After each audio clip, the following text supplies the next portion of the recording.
ఇంకా lotus temple దగ్గర నుంచి పక్కనే ఉన్న మెట్రో ఎక్కి డైరెక్ట్ రెడ్ ఫోర్ట్ దగ్గరికి అయితే వచ్చేసాం. రెడ్ ఫోర్ట్ దగ్గరలోనే మెట్రో స్టేషన్ ఉంది, అక్కడ నుంచి వాకబుల్ డిస్టెన్సే.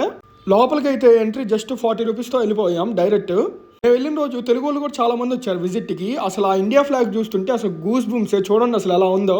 ఇంకా అలా లోపలికి అయితే ఎంట్రీ స్టార్ట్ అయిపోయాము. లోపలికి వచ్చేసరికి నేను ఏదో చిన్నగా ఉండిద్ది అనుకున్నా కానీ దోల తీరిపోయింది భయ్య. ఇంకా ఎంట్రీలో కొన్ని ఫొటోస్ దిగేశాక లోపలికి అయితే వచ్చాము. లోపలైతే అసలు స్ట్రీట్ షాపింగ్ చాలా బాగుందని చెప్పాలి. నిజంగా చుట్టువైపుల షాప్స్ అన్ని ఎన్ని షాపులు ఉన్నాయో అసలు మాకే గుర్తులేదు, అన్ని పెద్ద పెద్ద షాపులు. కానీ షాపింగ్ కూడా చాలా మంది బాగా చేస్తున్నారు ఇక్కడ. ఇంకా అసలు లోపలైతే అచ్చం పార్క్ లాగే ఉంది, అంత పెద్ద ప్లేస్. ఎవరికి ఎక్కడ కావాలంటే అక్కడ కూర్చుంటున్నాడు, తినేవాడు తిరుగుతున్నాడు, ఆడుకునేవాడు ఆడుకుంటున్నాడు, తినేవాడు తింటున్నాడు. ఇంకా అలా తిరుగుతూనే ఉన్నారు జనాలు. కానీ మేము వెళ్ళింది కొంచెం వీకెండ్ అయినా మాకు ప్లస్ ఏంటంటే అసలు జనాలు తక్కువ మంది ఉన్నారు, అందుకే కొంచెం ఫ్రీగా ఉంది. ఇంకా అలా లోపల ఉన్న మ్యూజియంకి అయితే వెళ్ళిపోయాము. మ్యూజియం అయితే చాలా బాగుంది, అంటే మన ఫ్రీడమ్ ఎలా వచ్చింది, అసలు ఈ మ్యూజియంలో ఏమేమి ఉన్నాయి మొత్తం చూపించారు. ఆ టైంలో వాడిన కత్తులు కానీ ఇంకా గన్స్ కానీ అవన్నీ చూపించారు.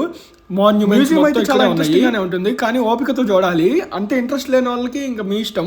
కానీ ఎవరికైతే బాగా హిస్టరీ మీద ఇంట్రెస్ట్ ఉంటుందో వాళ్ళకైతే చాలా ఉపయోగపడుతుంది.